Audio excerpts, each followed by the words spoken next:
Starting your day off with a take on Vegas you won't get anywhere else. Hi, I'm Holly Madison, and I listen to Brian Shapiro. Hi, this is William Shatner, and I listen to Brian Shapiro. Hey, this is Larry the Cable Guy, and I listen to Brian Shapiro. Why? Because I'm a good American. So is he. And if you don't listen to him, you need to pack up and leave this country. This is the Vegas Take with Sharp and Shapiro. Welcome all guys! What's up, everybody? It is the Vegas Take on a Tuesday. Glad you could join us, Sharp and Shapiro. Oh, yeah, we're going to have a lot of fun today. A lot to get to, a lot to go over. Coming up here in just a few minutes, one of the best voices, certainly, of my generation. The lead singer, of course, the band Creed, you know him from. Scott Stapp will be joining us here in just a little bit.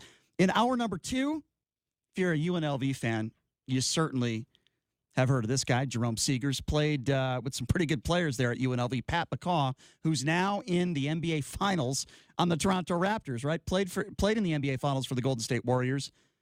Now on the Toronto Raptors. Not getting a ton of playing time, but Jerome Seegers has a big summer basketball camp to talk about, so he's going to be joining us in hour number 2. Man, he played with some pretty good players. Derrick Jones Jr.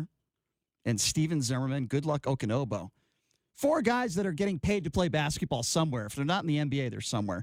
So Jerome Seegers, again, will be joining us in hour number 2. And it is certainly an honor and a pleasure to have this man in studio right now with us, Scott Stapp. Scott, thank you so much for being here, my man. How are you? I'm doing good, man. Thanks for having me. You made it. Thanks for coming in. We appreciate it. No problem. God, I have a lot to get to with you in such a short period of time. But first of all, this is exciting, right? You got a new single coming out, Purpose for Pain. Yeah. New record coming out in mid-July. Yeah. And you got a new tour. So this is a really exciting time. Yeah, it's a great time. I was actually just at another radio station today who's been really pumping here in Vegas, the new single, Purpose for Pain, and promoting the album. And so we did an acoustic performance and just showed them some love because they've been giving us so much love. Yeah, God, there's so many questions I want to get to you in a short period of time. If I may, let's go back to 1993. You formed the band Creed. Right. I talked to a lot of bands, many of which have not had your success. But they always say there was that one person in their life that gave them that extra jump to make it, to get on that national stage. When you go back to the early 90s, was there one or two people you say, man, if I didn't know that person, maybe Creed would not have had the opportunity to make all these great albums? Well, I mean, the number one person that comes to mind would be Mark Tremonti. We went to high school together. I was a year in front of him. But we had a random passing at a party my senior year in high school, and I saw him out on a deck when I was walking past a sliding glass door playing acoustic guitar. And I remember opening the door, and I said, "You play guitar?" He said, "Yeah." And I go, "I sing and write songs too." Huh. He goes, "Cool, man, cool." And I was like, "Awesome, all right." And that's how it started. And then we both ended up in Tallahassee, not knowing each other was there. Right. We had mutual friends, and I was looking to start a band. And one of our mutual friends said, "You should call Mark from high school." And I was like, "That's right." And so I called him, we met, and the rest is history. And then My Own Prison comes out. You're in your mid-20s. Yeah. And you sell 6 million albums, airplay everywhere, and it still does that. It's such a great album. You have so many great albums. How are you able to handle being a celebrity almost overnight? You guys are pretty much one of the most popular bands on the planet. Right. How are you able to handle all that pressure playing in front of 30, 40,000 people every night? You know, everything happens so fast that we really, I don't think, at least for me, I didn't have time to think about it. And looking back now, in the rearview mirror, some things I handled well, and some things I did not handle well. There was no manual or guidebook or rookie camp, to kind of guide me or give me advice on what to do and what not to do and how to handle this and how to handle that. I think I was kind of flying by the seat of my pants and kind of in one regard, trying to be true as an artist, and in another regard, trying to live up to the movies I saw, like the Doors movie, and thinking that was how you were supposed to be, and in terms of after the shows and whatnot, and so those are the pitfalls, man. And if you don't have people around you to help you navigate that, then it's inevitable. And you've been through so many ups and downs in your career, in your personal life, and I don't want to labor the point on that. Right. I do want to talk about your Dallas Cowboys, too, by the way. We will get to that, I promise. But, let's go to the early 2000s. So you've been very open about your personal life, which I respect a great deal, because not a lot of people are able to do that. You talk about issues with mental illness. You talk about that, and then you tell a story about how you went to see a doctor, and they just gave you antidepressants, and that didn't help you at all. In fact, it made you worse, right? Yeah, that was in 1998. So that was before that. Yeah, that was in 1998. Mm-hmm. And I just woke up one day, and this is how I remember it. It was probably, something that gradually set in. But I just woke up one day and just knew something was wrong. I had no energy. Mm-hmm. The way I couldn't feel any joy. I felt this emptiness. And everything that could possibly be coming true,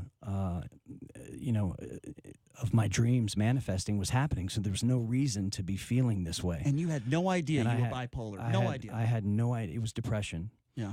And I had no idea that I had an onset of depression hit me. Right. And so I was on the tour bus and I went to a walk-in clinic and thought I was going to get a blood test and whatnot.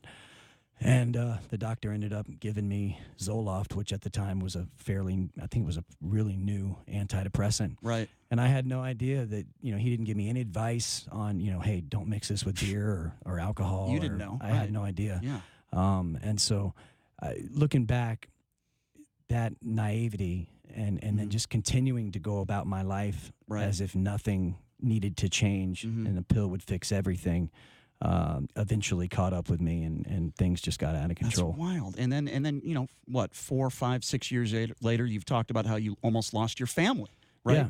You almost lost your family. You Yeah. realized you were bipolar. Yeah. And now look at where you are today, making new music. You look great. Thanks, man. Music is fantastic. Yeah.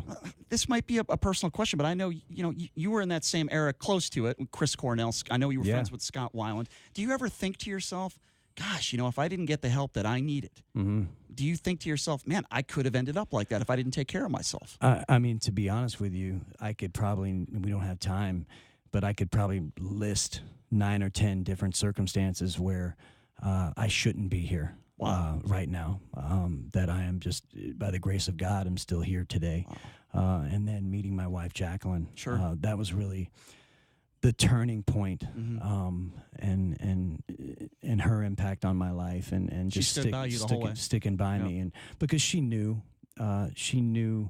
deep down, because she saw me during periods of sobriety, and when I was wasn't fueling and self-medicating, so she knew who I was inside and in my heart, and the real me, and so when I would relapse or get back into partying or whatnot, she knew there was something else going on. She's a very intelligent woman and has a family full of doctors and lawyers, and I'm sure they were all speaking to that we need to get him some help because there's something else going on. And you read some stories, and we don't need to go into all of them, but I read a story where you get into a physical altercation with 311. Do you talk about that? Yeah, what that was, man, is and I've since spoken to the singer. You have of the band. We were both at the time, drinking and partying hard, and it was just it happens. It was just a stupid. Scott, I'm from Omaha. I know those guys pretty well. Yeah, I know Nick pretty well. Yeah, it was just a stupid bar. Yeah.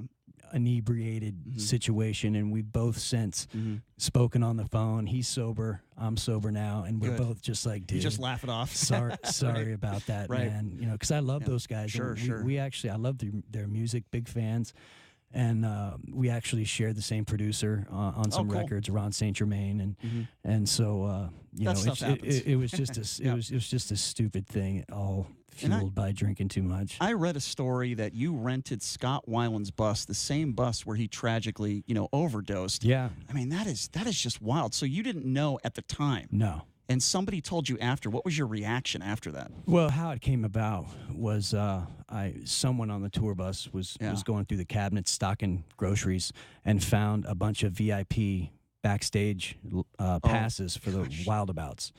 And so my management called and asked the tour bus company, this isn't Scott Weiland's bus that he passed away on, you know, and you know, we found out, and it was just a little unnerving, and so we made a switch.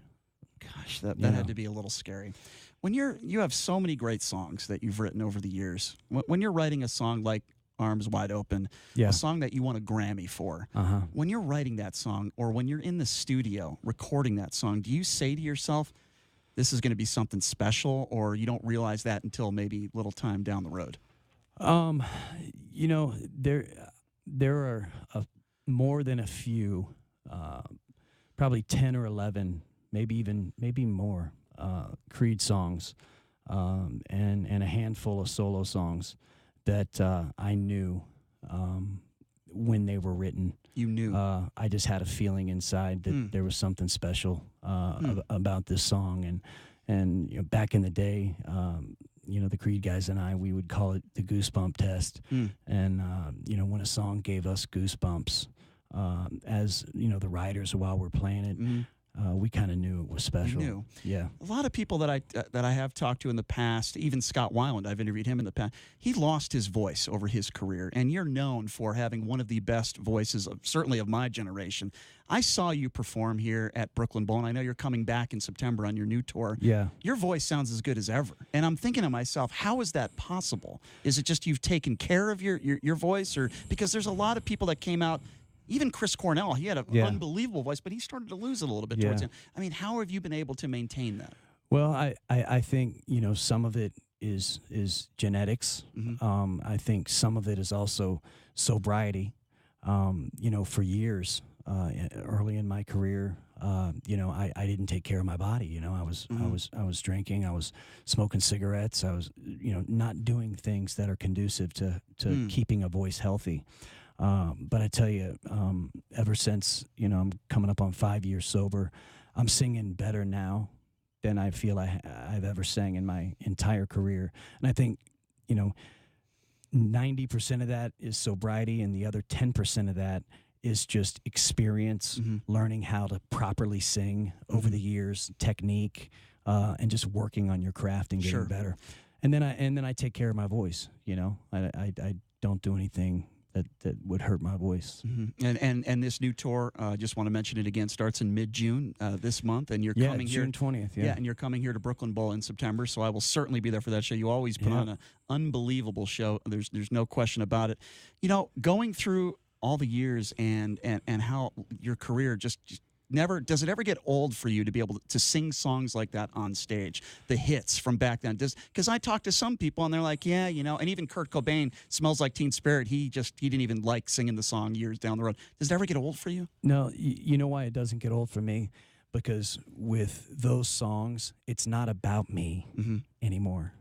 For me, the gratitude and the gift of seeing the fans and the people that love those songs in front of me, in the audience, singing at the top of their lungs, cheering, and I vibe off that energy. You know, so if I was so self-absorbed that I was only inside of my own needs and wants, I wouldn't have the eyes open to appreciate that experience. That makes sense. And so, you know, they never gets old to me. Explain to me, you're born in Orlando, but yet you're a huge Dallas Cowboys fan. Explain to me why that is. You know, I think it was just, you know, being 4 or 5, I happened to be sitting in front of a television around that age and saw the Cowboys, saw their uniforms. They probably won a big game.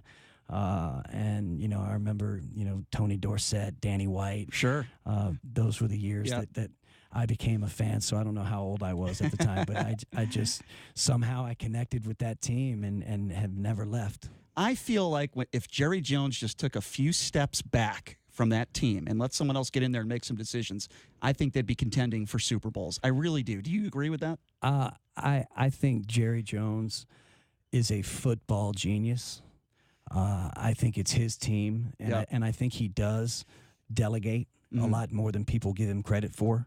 But being someone who played football, who knows football, and who's been around football his entire life, I think that his involvement in what he does only makes the team better. Sure. I don't think people realize this about you. Only a couple more questions, then I know you're catching a show later tonight, so I got to get you out of here. But, the Arms Wide Open Foundation, you've helped so many underprivileged kids. And I know you went, correct me if I'm wrong, you went with your wife to Japan after the tsunami, and you helped so many people out there. I don't think people realize this about you. You have helped so many people in your life. And for many people out there, even that have gone through similar struggles that you've gone through, I think they should look up to somebody like you that's turned your life around. Well, I appreciate that. Thank you. The foundation is something I started in 1998, and we continue to work on, and it was something I kept private. It's not something I ever publicized for probably the first 15 years of the foundation, and now it's expanded because of my life experience. And not only do we continue to help children and families in need, but we help vets, those suffering from addiction, alcoholism. That's awesome. Mental health concerns, things that at the time I started it, I hadn't gone through yet as a human being. Right. And so when you go through those journeys yourself, and coming out the other side, I think, at least for me, I'm compelled to want to help others that are suffering because I know there's a way out. That's amazing. Well, you know what? Thank you so much, first of all, for taking some time to join us. Really appreciate it. I know you've had a very busy day. Yeah, Not going to miss your show in September, and I cannot wait for the new album. Yeah, man. New single's great. Check it out, man. You can. It's called The Space Between the Shadows. Yep. You can pre-order the album now and get 3 tracks that are on the record instantly if you download it online. So check them out. Absolutely. Scott Stapp, thank you so much for taking some time to join us. Enjoy the show tonight, man. Thank you so much. Catch up with you in September. With 3 kids at home, the wife and I don't get many times to have a date night. So I feel bad. I might have taken some time away from that, so I apologize. Thanks for having me. Thank you so much for coming in, Scott. Thank All you. right, we'll take a quick break. We'll be back right after this. You're listening to The Vegas Take on the all-new 101.5 FM, 720 AM, KDWN.